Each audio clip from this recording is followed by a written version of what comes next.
And we're live.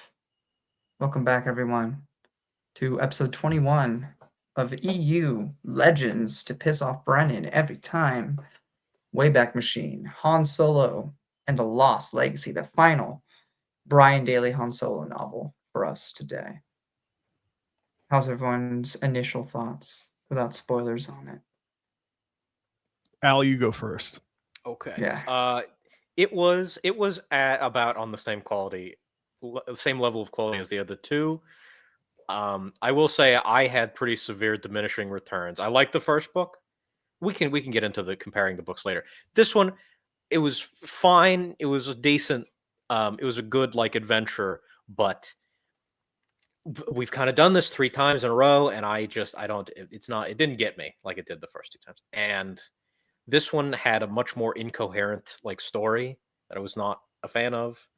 There were a lot of times I was questioning the mechanics, the fish people that we're going to get into, and I like the idea of Zim the Despot and all that stuff. That's really interesting. That's really cool.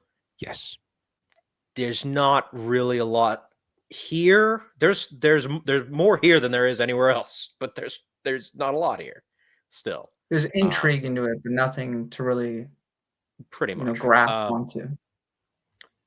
I'll say, if you enjoyed the first two, you're gonna be fine with this one. But for me, it was good, but we've seen it at this point.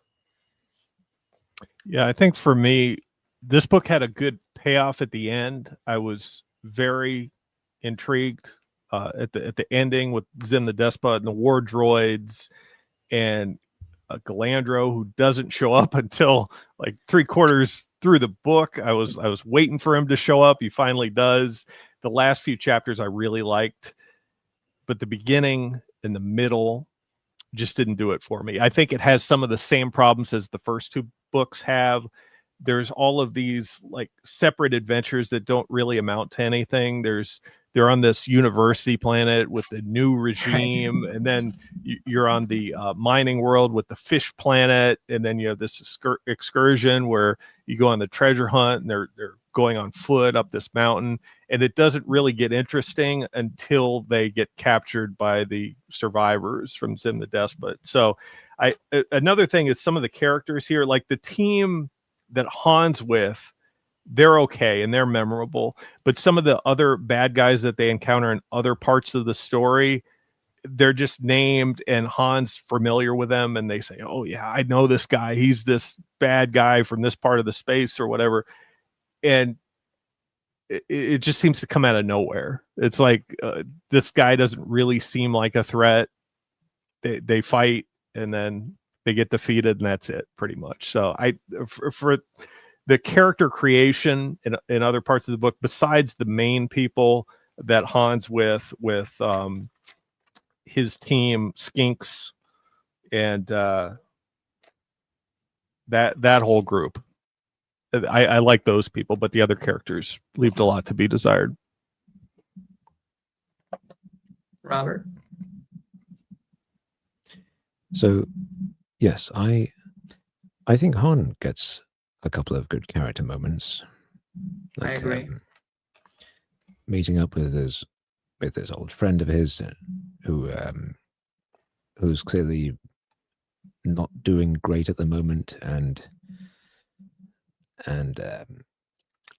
he offers Han a job, and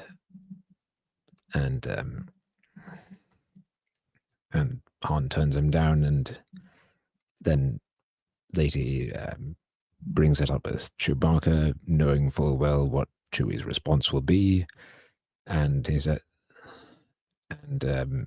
sort of feigns annoyance, and really I think he's more annoyed with himself than anything else, and goes, I knew exactly what Chewbacca would say, so why did I bring it up? The answer being, well, he's well, as Galandro says later on, he's he's not the amoralist he claims to be. That's the front he puts. And Bedour, who's part of Han's group in this, they mentioned that there's a life debt that not only Han's under, but like Chewie's under. So there's this whole backstory that they talk about later on where Bedour is in the academy with Han when he gets kicked out for that whole ordeal. But they didn't really talk about where that life debt comes from or if it's exactly paid off. It was kind of unclear to me because we know Chewie has a life debt to Han, and that's why they're partners in the smuggling ring. But I didn't really understand that portion of the life debt with Bedour and Han and Chewie. Yeah, it was a little So, confusing. is this the second time we've seen Chewbacca cheating on Mala? Yes. So when they go to that university planet, let me see, it's in my notes here. No. They go to 2 university planets. One is Bridgia, which is interesting because that's a Black Fleet Crisis reference. One of the Cornock cluster planets is New Bridgia. I caught that. And then the other planet is Delalt, which is a mining planet. But what's that? I said it's flirting cheating. Yeah. So there's when they go to the college planet, there's 2 girls, Vior and Keely, and Chewbacca kind of woos them over. He says, "Oh yeah, I'm captain of the Millennium Falcon. Han's the co-pilot." And he has this whole side story where he I guess he borrows some sort of air speeder, and he's showing the girls, yeah, this is my tricked out air speeder, and Han's my co-pilot here. You get in while we take you back to the town center or whatever. And then they always, like, there's multiple points in this book where they get ambushed by people trying to kill them, and it's not really clear why that is, but there's this whole speeder chase, and Han and Chewie actually crash the speeder. Chewie gets injured. He gets his neck like messed up, and Han has to nurse him back to health in the Falcon. But yeah, that was weird. Chewie didn't seem to be married there in that portion of the book, which is a shame because it was a funny like exchange. It was like it was you know, it was a decent enough scene in an otherwise kind of, you know, uneven opening for the book. Yeah. But that's like, a reoccurring thing. There's a lot of good scenes kind of mixed in with a kind of a boring overall story. Yeah. I would say that what I do like is one point that I agree but also disagree with Al on, is he said that this was more of the same. The first 2 had a certain vibe to it. This felt like, let's do Indiana Jones in Star Wars, because very much with the Zinda Despot stuff, and this is more of a treasure hunting story. It's more of the ancient past. Let's go on this trip to a place of the past and discover these secrets. Not that it was fully done to its full potential, but it did give off a different vibe, I felt, than the previous 2. There is a lot of unevenness.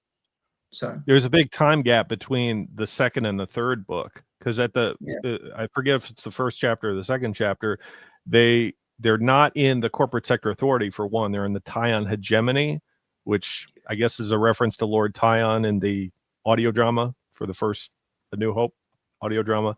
But there's references to adventures in the Krone Drift, which that's a point in the galaxy that's on those galactic maps that show up around the New Jedi Order era. So there's Krone Drift, that's a reoccurring location. And then the Lesser Plorid Cluster. So Han mentions like they had all these adventures.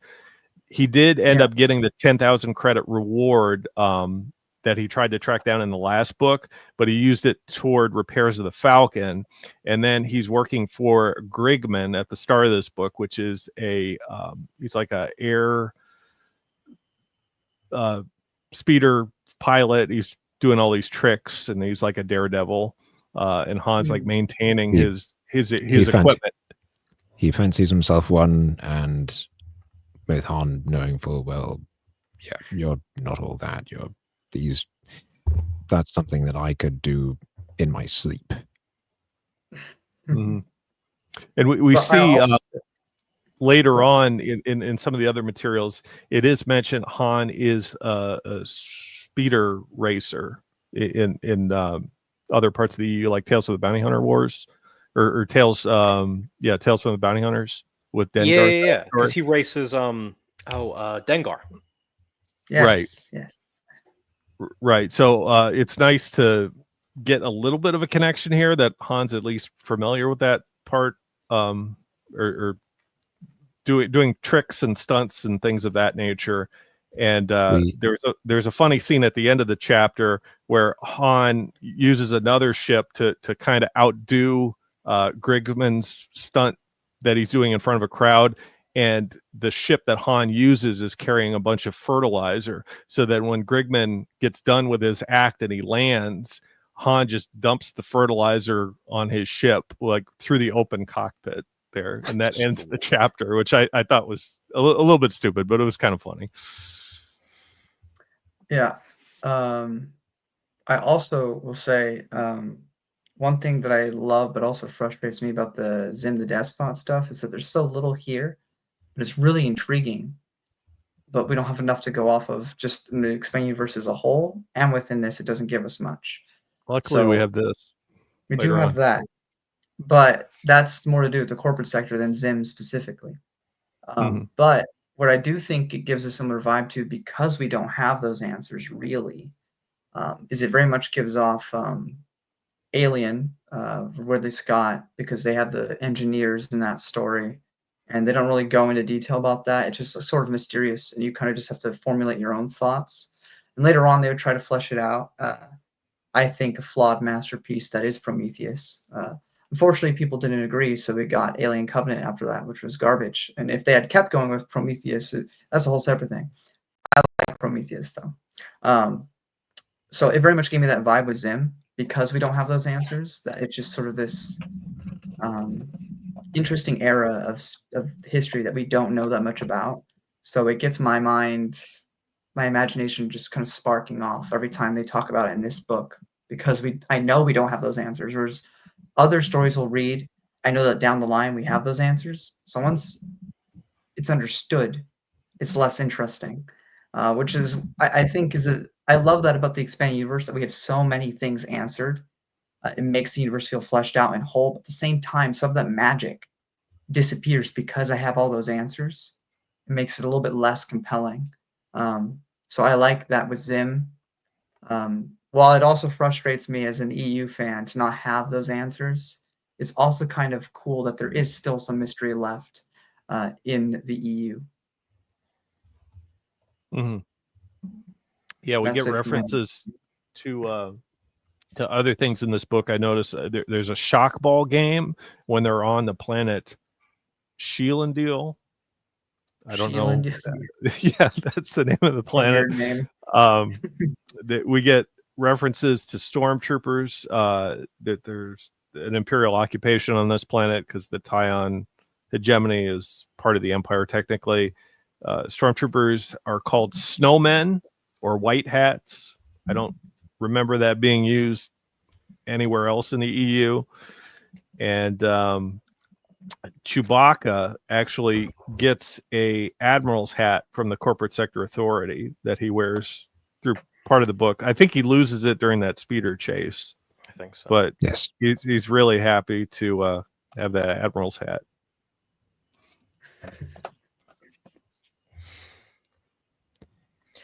So, like, there's so thin of a plot here. But what no. Okay. was the plot of Let's this think. story? There's a lot here. There's so much here. So Is much. any of it worth discussing? Skinks. I liked the I like sort of Skiggs. The Skinks was all right. Skinks was decent. Like, existential thing that's hanging over him, where he will eventually turn into this chroma wing, and he will lose his selfness. He will no longer. he He'll lose his individuality. yes, He's like a caterpillar person Yes. that has to blossom into a butterfly, but not be himself anymore. He was pretty good. So- He was pretty decent. He's cool. He's a cool new and how character. before that happens, he wants to have a human style adventure, and He gets one. says something like humans more than anyone else have a sort of willingness to go out and do something stupid. I would like to give that a try. And then he I think does that's and goes, oh, this is horrible. I think it's a reoccurring thing in a lot of fiction, whether that be fantasy or sci-fi. With Hobbit, humans arguably. specifically, because with humans, very much in most settings, they don't live particularly long. You know, you got aliens or you got fantasy creatures. All these beings like live a long time though. But humans, you know, even in Star Wars, they live a little bit longer. Like they live out like to 100 something typically, but they still are a lot less lived of a species. So they tend to be more daring and will do stuff more frequently than other species will because they don't have that time on their hands. So they're more proactive. And so I like that in all these sort of franchises that other species like Sphinx or whatever his name is appreciates that in them, but then doesn't is like, no, I'm happy just doing nothing for 900 years or whatever, you know, Yeah. because we are kind of like that. Yes. So Excuse me. So the structure of the book, the first couple chapters are like these separate little missions. Like Han has a shipping job to this university planet that I guess is in opposition to one of the other university worlds in the Tyon hegemony. And when he gets there, he's attacked by these people who've set up a university separate and apart, and they call themselves the New Regime. And that part has some funny moments where one of the officers comes aboard the Falcon and Han's looking over his medals, and like one of them, it's meant out to be like military medals, but he looks closely and one of it says like spelling bee champion of some planet. It's like, what the heck is this? That's pretty funny. Like, It was a really good scene. It's just like, what does this have to do with anything? yeah, it's like, where did these ideas come from? I was thinking that this would eventually develop into some overall plot, because I don't remember reading these for the first time, all these separate adventures that are like self-contained. You could almost split this book up into like the first couple chapters by themselves as short stories, and then when they get to Delalt, there's this treasure hunt, and that's the main plot of the book. But yeah, it's kind of wild. Yeah. It just Or detect it was issue 7 or 8 of the Marvel series. Yeah, he went up to a Tamaranian and a I think what was it, Orion? I forget what the green people are from Star Trek. Orion, something like that. Green woman, orange Orion, woman, and he was like, you know, dancing with these creatures. The Orion Syndicate is they're just basically Jabba in Star Trek. There you go. Same sort of function. I remember, the reason I remember the other one is because we had an argument of whether or not she counted as a person of color in Star Wars. I was like, no, she's orange. She's supposed to be a Tamaranian. So he also says this isn't EU, but in The Force Awakens, Maz. I try to forget, but I guess she called Chewbacca her boyfriend. So yes, but I think it doesn't matter the franchise. I think or the that was timeline. in a jokey way. it was in a joking way. Also, like, throw Maz Kanata in a wood chipper. That's the worst character in all of those movies. Mystery. No answer. Yeah, a good question for another time, and then doesn't. I don't actually have an answer, but that's what I'm going to tell you. So, JJ, how about you finish the script? No, we can't do it. We're gonna get completely off topic. Come on. So what other relevant adventure did Han have before we got to the plot of the book? That's basically it. They go from like one university world to the other. There's some chapters where it ends. Oh, Han negotiates the pay for the shipping job, and then the next chapter will start with him getting paid for that, and we just miss the whole mission of that shipping job. I guess it wasn't important, but it was just kind of a Probably weird wasn't very exciting. paragraph These structure. these like ran together in my mind. I was like, is he still like what's going on here? I got really confused. Admittedly, I left off at a weird place, but anyway, it doesn't matter. There is a bit of a flow where Han will meet one person and then that person introduces him to the next person. Finally, they meet Bedur, who's Han's buddy back from the academy. They don't mention it's the Imperial Academy, but there is a backstory there. And he mentions Corellian blood stripes. Yes. So I think that's a reference to the academy, because I'm not sure if they establish at this point if Han is Corellian. That's another thing I noticed throughout the books that seemed to be not mentioned. There was what does it say? Wind cones from Han.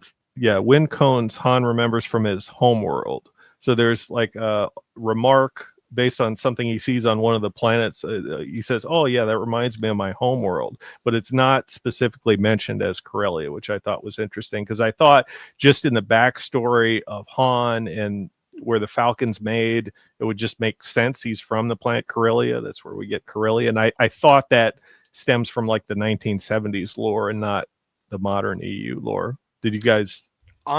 I didn't even realize that he didn't that was the case. I was like you. I thought it came from these books. I know I've heard people have problems with like, oh, he mentions the word Corellian in A New Hope, and then he's from that planet. That's a dumb criticism, for the record. It's dumb. It might have not been. Why wouldn't he mention the planet that he? No, never mind. No, we're gonna get off topic. It was kind of weird that they didn't mention which planet he's from. That would have been nice, especially if they knew it already. Now I'm curious, where did that get established? Is that from West End Games? It might be episode 5. It might be episode 5. I'm sure it's in here, but this was made in 1993, so. But like the movie source book from '87. Yeah, I'm sure it has Corellian. Wait, stuff, at least has it been mentioned in the Marvel series yet? No. That's something we have to pay better attention to, I guess. Some of this stuff that just we take for granted, but we don't necessarily know when it's established. Yeah, when you're like going back through these ancient texts, and you have to like remember like where things are established. This happened to me recently. Is like I know like in present day these are important. This is important information that is just like taken for granted. They didn't know that, and we don't. You know, we haven't really been on the lookout for those things. We've been mostly keeping track of how many times they crash, which is very frequent. Is very frequent. Or when Leia kissed Luke. She really need to stop doing that. I'm really begging. It's going to happen more times before it's all over. It's going to happen way more. It's going to happen way more. And then everyone's going to regret her that. And Han and Luke, she's switching back and forth before she ever makes a decision. So back to Han Solo and the book that we read. So Chewbacca got kidnapped in the first book, and this time the Falcon gets kidnapped. Yes, they just end up losing it because they go off on this treasure hunt. What did we think of Bedur and his female companion that Han takes a liking to? Hasti? Is that her name? Hasty? Something like that. Hasty. I can't read my own handwriting. But her sister actually gets killed in the hunt for the treasure, and that's how they know that they're close to finding the lost treasure of Zim the Despot, which is this ship, the Queen of something. Don't have it. I'll find it later. But it's crashed on this planet, or it's landed within this planet, and it has this this treasure that is the monies that were given to Zim the Despot as tribute for all the planets that he conquered. And the treasure, when they find it, actually turns out to be worthless, unfortunately. But they have all these war droids aboard that come to life based on the survivors. They're given these orders to attack the mining planet, and then there's this huge battle. Bullocks and Bluemax come in clutch and actually are able to communicate with the war droids, which I thought was cool. Yes. And they basically tells them to march off a cliff or march off this bridge that collapses. I like that Max. I like the bit where he says to Bollocks, I don't think I can get away with saying that name. But you can. I like the bit where Max says, "Look, I have a plan. I know what we can do about those war droids, but I didn't want to mention it in front of Han in case he made me go through with it, because it would involve destroying all of them, and I don't want to do that, because like us, they're just following their programming, and it's the droid equivalent of mass slaughter, and if there's an alternative, I don't want to do it." He calls them his Steel brothers. Yes. That's terminology. There's a lot of interesting lingo here. The Queen of Ranroon is the name of the Zim the Despot ship that they're trying to find. And there's a log coder that a log recorder disc that Hasty's sister found before she was killed by this rival treasure hunter group that was trying to find the treasure first. So they know it's on this planet. They just don't know where. They end up getting captured by the survivors, who are natives. I guess they're in some relation to Zim the Despot's people, or they know something about the ship, and they're able to activate the war droids later on. How do we feel about the survivors? Did you guys like those guys? They were interesting, but I feel like we don't know enough about them. There's a very similar scene to Return of the Jedi where they get captured by the Ewoks. It's kind of a similar scene where they get captured by the survivors and they're sacrificed to their gods or whatever.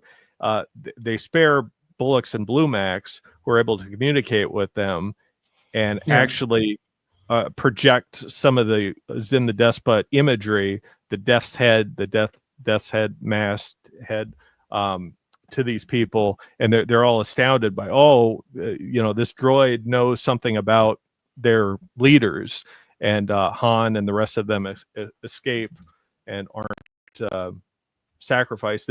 Chewie grabs this gong on the sacrifice altar that they use as a sled to slide down the mountain in snow, where everybody kind of gets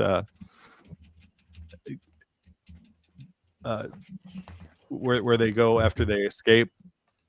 That scene was kind of interesting.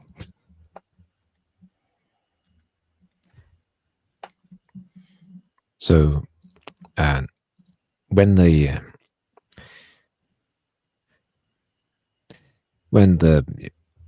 confrontation with Galandro happens at the end, I like the fact that sorry, something going on outside. I like the fact that Han lost, because the previous book pretty much established, if it came down to a fair fight, Han would definitely lose, because this guy is just too fast, and if Han's going to get the better of him, it's going to have to be some other way. Mm-hmm. And Han did lose, because Galandro double crosses them at the end and shoots and injures Han. But then Galandro, there's some defense mechanism in the treasure room of Zim the Despot, where they find the treasure, and these countermeasures shoot him before he's able to turn and kill Skinks. So he's just about to like point the blaster at Skinks and kill him when he gets shot by these defense mechanisms. And that's like the key focal point of the book. Later on, there's this misunderstanding with Galandro's daughter in the Young Jedi Knights, where she thinks Han is actually responsible for his death, but actually it's Galandro that sort of turns on him, tries to take the treasure himself, but isn't successful. Since I haven't read these books before, but I have read Young Jedi Knights, actually seeing it happen was a lot of fun. It was interesting. Of course, this came first and all that, but yeah, I think that's always assumed Galandro was the main villain of this book. Yeah, and like that's how I remember it. Doesn't show up until 3/4 through the book. He's mentioned at the beginning, but then they don't. Well, it's mentioned that Han's out to get him, right? He doesn't know when he's going to show up, but he has this beef that he captured Galandro and sold him off for the ransom. That's how Chewie got the Admiral's hat. That's how he got paid off. So Galandro's out for revenge. But at the end, they end up sort of teaming up to try to find the treasure up until the point Galandro turns on him. Yeah. He left a big impression on me, though. Thanks for leading me to the treasure. You can die now. Pretty much. Basically, he spares Han, but he was going to kill Skinks. He's racist. Well, yeah. Well, he was going to kill Skinks because he wasn't worth anything. So he was planning to, take back to the corporate sector and get a reward for. Yeah. I was going to say just that I remember it being such a big important part of these two books, and he's really not that crucial, but he lasted, like, in my mind, he was like a big deal. So I must have had a good impression of him that made me just contort him to being like really important to these two books, but he's really not. But he left an impression because he's like the one thing I go to immediately when I think of these books. So so he must be doing something. I think that's the case for most people. Now that we've sort of went through these books and giving them an honest rating, I mean, Galandro only appears really in the last 3 chapters at most, maybe 2.5 chapters, where he's really a significant character. And but he's really good in those chapters. Yeah, he is really good. That is a focal point of the story, but it's interesting how this is the part of the book, the only part of the book that people really remember. And that's true. I think there's a lot of weakness in some of the earlier chapters, like we stated. There's not a lot of continuity other than, oh, it's Han going from this job to this job to this job. There's some funny moments in between, but not really much of significance toward the overall plot. Yeah, which I could forgive it more if like all these other sections were super engaging, super fun, even if they were completely pointless, but they're just okay. And so it really sours it a bit more. That feels like a waste of time from the main plot. I can forgive a bad plot or a very thin plot if every section of the book is filled to the brim with really interesting, fun characters and like scenarios. Even if it's pointless, I could forgive it. But everything preceding the Zim stuff is just, it's fine, fun, but like nothing incredible to warrant wasting this much time on it. So, I mean, some of it was a little bit too silly, like borderline comical for me. Some of the planets, I mean, why do you name a planet Schleelandeel? That's kind of weird. And then Skinks, this is also the same universe that the glove of Darth Vader exists in. So I mean that's true, but it's mentioned that Skinks is this he's this language and history expert, but he also knows how to play these instruments that he just happens to carry around with him. And when they're off on foot trying to find the treasure, he like starts playing these instruments and they're marching along like a parade or something. I found that part of the chapter very weird. I didn't remember that at all. I was like, is this for real? You know, it seems more like a kid's book in that sense, not really an adult novel that you think of the Brian Dailey books to be. Yeah, I could see that working only if they like worked it into the story that he like gets very nervous and like playing music maybe calms him down. Like I could see that working, but they don't say that. So that's basically me No, just like fixing the book, you know? So, you it, know? it's more like they don't really have any food, they don't have any water, Yeah, they're just trekking it on foot. They don't have a speeder to carry them up this mountain yeah, to where they think the treasure is going to be, or where the code log coder is, whatever.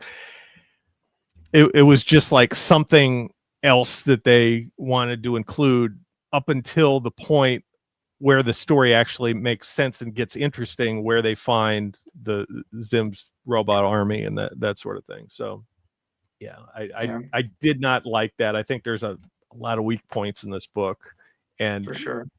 for anybody to really compare it to AC Crispin's trilogy, like we mentioned last show, I Man, think Heavily it's disagree. it is not even close. When you really give this an honest opinion, really look at the trilogy. We were talking before the show started.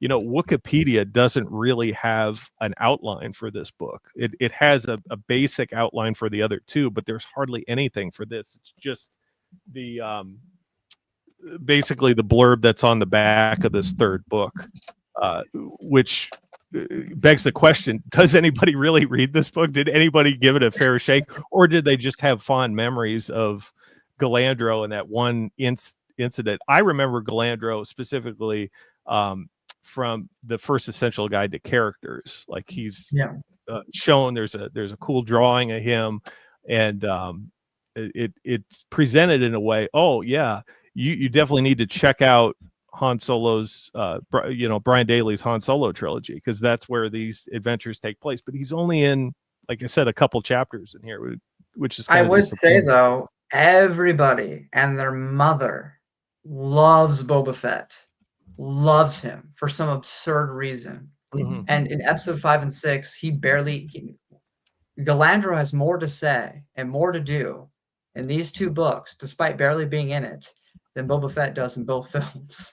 So I think there's more reason to like Galandro than I like Boba Fett, just based off of like their initial appearances. I know Boba Fett's done other things since then, but in terms of just what we got when we got him, he had way less. Also, before we continue, Dustin Neely, he's a really cool booktuber, discusses a lot of books. So wanted to shout out his comment about AC Crispin is in fact great. She's also done a bunch of Star Trek books I've not read, but I hear are well received. So And we'll cover AC Crispin's trilogy when we get there. It's when we just get to the 90s, yeah. I see this trilogy often mentioned in comparison to AC Crispin's trilogy, and some people like Brian Dailey's more. I just don't see Yeah, any okay. justification for that. What did we think about? I thought it was Hasty, but maybe it's Hasty.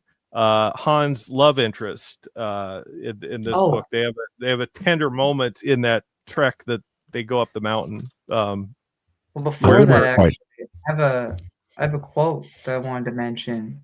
I wouldn't I quite go as far as calling her a love interest. I think they make out. yes, but I think it doesn't really go beyond that.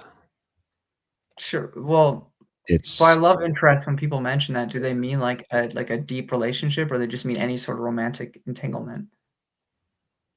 They talk about when Han's about to get the treasure, and this is at the point in the story where they think the treasure is actually worth something. They talk about having a future together, like going off, and she's not really with it. She thinks Han's just doesn't really care about anybody. She's just he's in it for the money. Go ahead, Well, Alex. sorry, the quote that you just said that, so it made me think of because this was like the highlight of the book for me. This has lasted with me since I read it the first time. So I wanted to make sure, because I think it just really encapsulates Han prior to A New Hope. But he says, don't fold until the hand's over. He encouraged her quietly. She turned in with a labored smile, brushing her dirty fingers against his stubble beard, blah, blah, blah, blah. You know, this is an improvement, Solo. You're not slick now. Not so smooth and careless. He leaned toward her, and she didn't turn away, and then he kissed her. There was some question as to who was more surprised. Without parting, they settled into a more comfortable embrace and gave the kiss serious attention. Skink's music carried them along. She shoved herself free at last. Han, no, stop it, please, stop. You retreated confused. The last thing I need is to get involved with you. Sounding wounded, he asks, what's wrong with me? She replies, you run all over people, and you never take anything seriously for starters. You joke through life with that silly smirk on your face, so sure of yourself. I want to bounce a rock off your skull. She kept him at arm's length. Solo, my sister Lonnie inherited Dad's guild book, so she had a pilot status here in the town. I've done them all in the camps, the mines, the factories. I've seen your type all my life. Everything's a big laugh, and you can charm the daylights out of people when you feel like it. But you're gone the next day, and you never look back. Han, there are no people in your life. He protested. Chewie is your friend. Cut him off. But he's a Wookiee. And you've got the paramechanical cohorts, Max and Bollocks, and that hotshot starship of yours.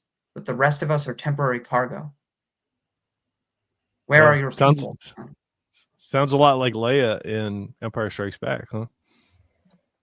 That's maybe that also like is playing through his mind when she says that to him.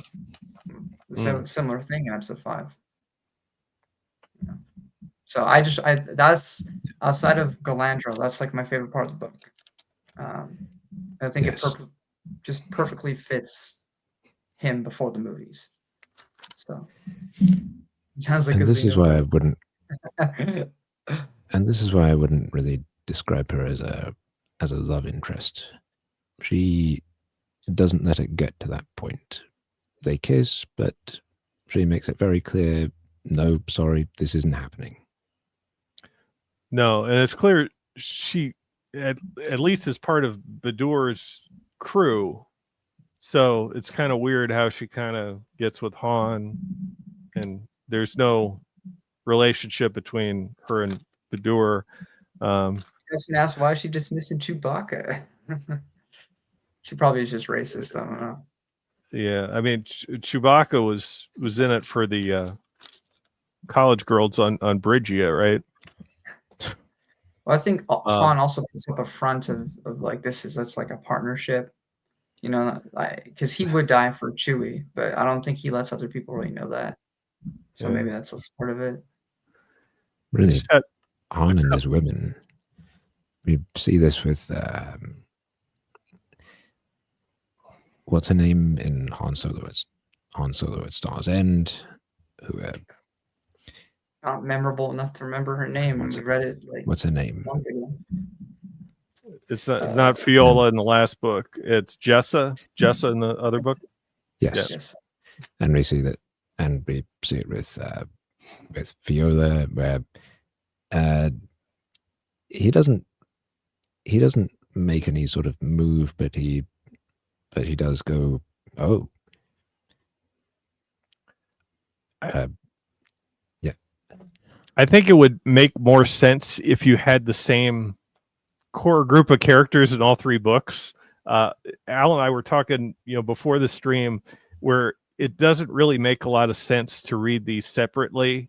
And when you read them together, it just comes more and more apparent that, like, oh, it's a lot of little adventures with a lot of different groups that doesn't really make much sense when you put it together. It's like the Han's got these pockets of friends in the corporate sector in 3 different books. It's like there's no real crossover besides Galandro, right? Yeah. It's about and Bollocks and right. On the one hand, it's a nice like cross section of Han Solo's adventures, right? Because this is supposed to be a super experienced smuggler and all this stuff. So it you want him to know people and all this stuff, but at the same time, like, it's all so disjointed that, like, I think if even just like the love interest continued over, like we have Bollocks and Blue Max, but if like the love interest continued over, I don't know, it would feel more consistent. It would feel more interesting. I don't know. It just it has like the worst of both worlds. It's like it's too, yeah. I'm also upset that we don't really see Bollocks and Blue Max again after this. They might be referenced elsewhere, but they don't really pop up. And I also feel like they didn't do enough with them emotionally, because we'll get to the Lando books later. But the one thing I have a lot of like inconsistent feelings on that trilogy. But what I think is really good is Vufi Ra. I think the relationship that's built throughout the 3 books with them is probably the best part of it. And there's like a really strong payoff as well when they finally like depart. Like there's resolution, catharsis, like because they end the friendship. Not end the friendship, but they end the partnership. You see it end. You see them part. You have that closure, and you just don't get that with them. Like they should theoretically still be around, but they just I guess leave. We don't know what happened to them, and also within what we got, they never did anything like super emotional with Han to like really, I like them. I think they're really fun, but they don't do anything to make me like fall in love with them either, because they don't really have too many like super heartfelt scenes with Han or anything. So it's like the end of this book is like their finest hour, which is for sure. good. And they have a lot of good moments, to be fair, but none of it is like. There is one funny moment where Han gets attacked by this other group and he loses his blaster, and Bullocks comes back to him, hands him his DL-44 blaster, and Han says to him, "I'm doubling your pay," even though he's not a droid that gets paid. The droids do have a happy ending. They end up working for Skinks' university. Like that's the resolution at the end of the book. So I think it's fine. There's some other notes here. Badur calls Chewie a Wook, which is kind of weird. Kind of racist. Yeah, is that the first time that Wookiee is shortened to Wook officially? That's the first time I've noticed it. It might be the only time I noticed it. I've never really heard that before. I've heard it with Star Wars fans referring to Wookiees, but never in an EU piece of literature. I've only seen Wook in regards to Wikipedia. I've heard exactly. Han, was it page 453? Han is misspelled to ham. That was funny. It's a misspelling. We also have infinite on New Jedi Order, but we won't get to that for a while. But the word is used. It's gonna be a while. It's gonna be a long time. Yeah, it's gonna be a long time if we get there. But and Hasty had this other quote. Alex read a quote earlier. She also says at one point in this book, and I'm quoting, "I should have jabbed my gun into his belly button and offered to glaze his gallstones for him." Whoa, that's a good line. I like that one. That one's funny. Whoa, that's a good one. That's pretty good. That's funny. That's badass all at the same time. I like it. Yeah. So she can be fired. I know Bullocks and Blue Max, they end up staying with the that is resolution. I guess I should go back on that. I just mean like in terms of like their emotional development with the characters, I feel like they kind of just remain static. And I would have liked to see more of like an emotional moments with Han. Han's in that same position, but like because of the way these books are structured and what Lucasfilm wanted, like that was always going to be the case. That's fair. I just figured since they were like original to the book, that you could technically do anything with them. Well, that was the good idea that AC Crispin had, was on top of many things, but having like XPs of Chewbacca and Leia to do development with. Like that was a really good idea, because we didn't have Chewie or Leia or all these other things in that first book, but it still felt right because she had like like a similar idea going on. It was good. It was really good. I can't wait to talk about those books in 20 years. We'll get there. Hopefully not 20, but definitely a bit. Unless we skip a bunch of Marvel content. No, we ain't skipping nothing. Nothing. Almost. So overall thoughts of this book, the trilogy. Well, do we want to do an overview of the trilogy for that? Well, we'll do an overall trilogy analysis. We did also when we get cover that bit this. at the very end of this book that sort of leads into A New Hope with Han going, well, this didn't turn out as we hoped. Maybe we'll do another castle run. That's a quick and easy way to make money for Jabba Less or than 12 someone. parsecs. Mm-hmm. You get the Jabba the Hutt reference. That's a good point. So there is some connectivity in this, and I think we said earlier this meshes well with AC Crispin's trilogy. Like there's a window in Rebel Dawn where this can all occur. So there's no real continuity issues in here. There's just some really oddball items like the spelling bee medal one of the officers have. I think that's hilarious. The skinks with his marching band as they're going up the hill there. It's just it's a little bit too comical for me.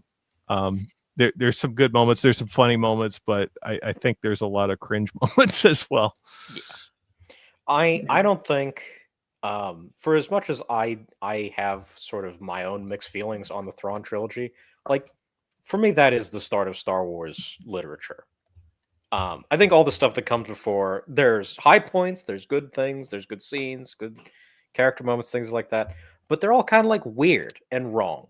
And this is the least weird and the least wrong, but there's still a little bit of weird and there's some decent amount of wrong. I'm not gonna lie.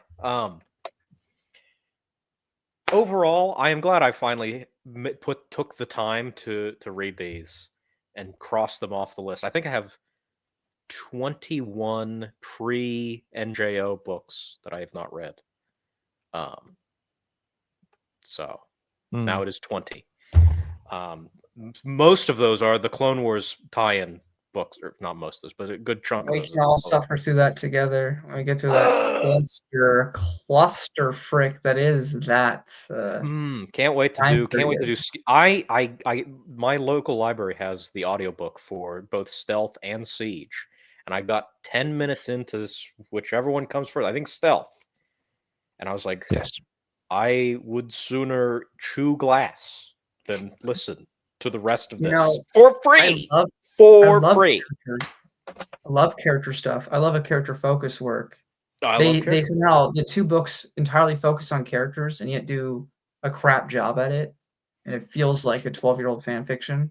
And then also on top of that, it's like, Anakin, you're talking so much about your feelings. How's there any problems between you and Obi-Wan later with how much you're just spieling out your feelings right now? You're this open and honest. I love character stuff. That's my favorite thing in all of writing is character stuff, but it has to be good. And it's not. It's not. But that's years in the future. This is good. Asterisk. This is good, but it is not really what I am generally looking for. It is good, but I have had enough of the random adventures of Han Solo for now. Then we just have the million adventures of the Marvel comic. Yeah. Mr. Robert, do you have thoughts on this book specifically? Mr. Robert, I like it. I think I've said it all already, but yeah, overall I enjoyed it, but I definitely prefer the previous two.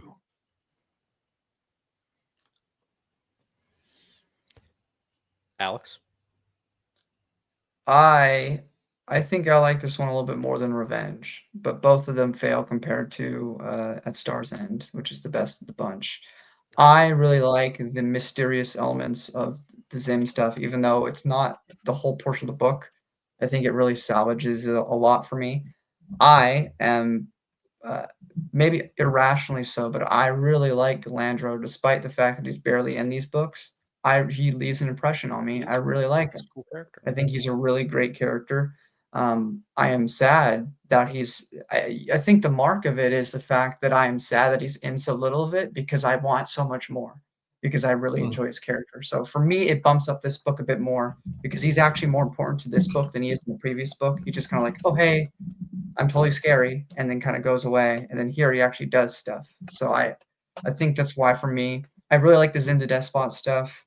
Like I said, that quote with Han, I really appreciated. That was the most important one, but there's little character moments like that throughout, which I always appreciate in all three of these books. Revenge is just kind of another adventure, and I really can't remember anything from it. We just discussed it. I don't really remember anything from it. This, I remember stuff from it, regardless of the fact that it, you know, but the first one I think just hit all the right beats for me, whereas these other ones just didn't hit it to the exact extent that the first one did. And as a whole, like everyone said, they're fun. They're decent little vignettes of Han Solo. And if you like the character and want to see more of him, these are books to check out. If you're like, I don't need some big character development right now. I don't need some grand story. I just want to see Han Solo be Han Solo. And these are absolutely the books to check out for that. But if you are expecting like a bunch of character development and a huge grand narrative, you're I not think getting that. this is what like casual fans actually want in comparison to like, I don't know, the good books that I like. Yeah, it's like all the fans of like the Bounty Hunter Wars would probably love this. That was a really mean way to put it. I'm suddenly regretting the way I said that. You're an EU elitist for saying that, Al. I am. No, I'm definitely that. But well, like I don't know. Everyone when the Han Solo movie came out, which was bad, acknowledged. When that movie came out, they're like, why didn't you just do a random stupid Han Solo adventure instead of telling us his origin story? Here you go. You would love this because it's good. Yeah, I'd compare. If you compare this to say Honor Among Thieves, right, which is the more modern Han Solo adventure, I feel like that book has more connectivity. Like there's one overall arching plot to that book, where this is kind of just all over the place. Plus, you have 3 books that are kind of to various degrees all over the place. The writing is good. It's just the plot structure, the chapter structure, it just leaves a lot to be desired. There's some cringe moments. Granted, it was written in the 1970s, so you can maybe forgive some of that here and there, but I just don't think it holds up very well. So, Honor Among Thieves, fun fact, is also written by the people who wrote The Expanse. So if you're into The Expanse, there's another book to check out in Star Wars. That's another one that I have not read haven't The Expanse, so I can't speak to that. But that's another one I haven't read. I need to read that one. there's like 7 or 8 of them. Of Expanse. Of Honor Among Thieves is one. I do have something else to add, since you brought up Solo. Go for it. There is actually a Han Solo and the Lost Legacy Easter egg in that. Yeah? What was it? The 2018 film the 2018 film Solo, A Star Wars Story, references Han Solo and the Lost Legacy. In the film, the Mitag crystal masthead of Zim the Despot is one of the artifacts aboard the First Light. Huh. Fair enough. Right. That's nice. That's neat. That's fun. That's more of a reference than we got to almost anything else. Yeah. So, There's also a Dryden Voss card that is in the last Star Wars Unlimited set, and right behind him is the Zim the Despot masthead. It's like it's in the artwork. It's pretty cool, just for that reason only. That's pretty sick. In comparison to like the rest of the movie, which is bad, it's sick in like a plague way, in like a dying sort of fashion. But yeah. Anyway, I think we've kind of adequately discussed how we felt. If you are all sticking around, we're not done for the day. I'm going to do another stream real quick with just discuss the source book of the corporate sector. So if that sounds at all interesting to you, you can stick around. There's good if not, stuff in there. I also get it. You don't have to. But it's there if you want it, because we'll be doing that in like the next probably like 10 minutes. So, but yeah, overall, it's Han Solo Star's End for me, then Lost Legacy and Revenge in that order for me. And I appreciate it for the things that it introduced. And yeah, I'm glad that AC Crispin made room for them in her stories. It's very, I appreciate that. So, but yeah, Alex, can you time this exactly on the hour mark? I could try. I was about to end it, so Here, I'll we try got, my we got best. 30 seconds. Can we vamp? For You gotta 30 have dead air seconds? now. Now you gotta make No, a funny we're not joke. Robert, you have to sing a song for the last 30 seconds. You have to sing Make us it- the song of Skis or whatever his name was. Right. Skinks. Skinks. Skinks. You have 15 seconds. Hurry. Okay. Goodbye, everyone. Um, Wait, frick! It's not ending, guys. It's not ending. Oh my god. You have 5 seconds. No.